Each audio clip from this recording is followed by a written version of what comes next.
considered the gold standard of bike lanes, these separated, protected lanes that provide a buffer in between traffic and where people ride their bikes. Well, they were put in along a 2.5-kilometer stretch of Bloor Street West here between Shaw and Avenue Road as a pilot project a year ago.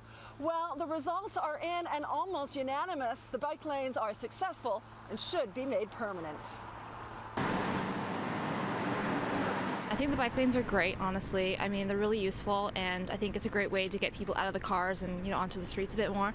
Good news for people like this pedestrian who is also a cyclist.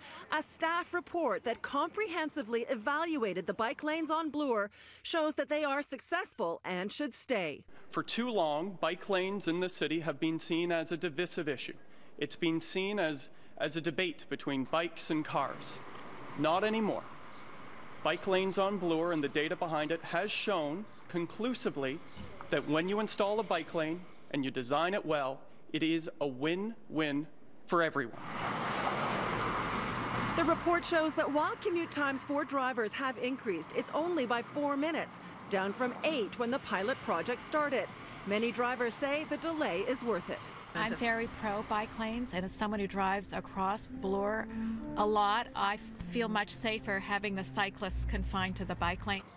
The report did show that collisions between cyclists and pedestrians have increased, but proponents say that's because the lanes are still relatively new and people are still getting used to them, and that improvements will be made that will help that problem, but that overall the road is safer.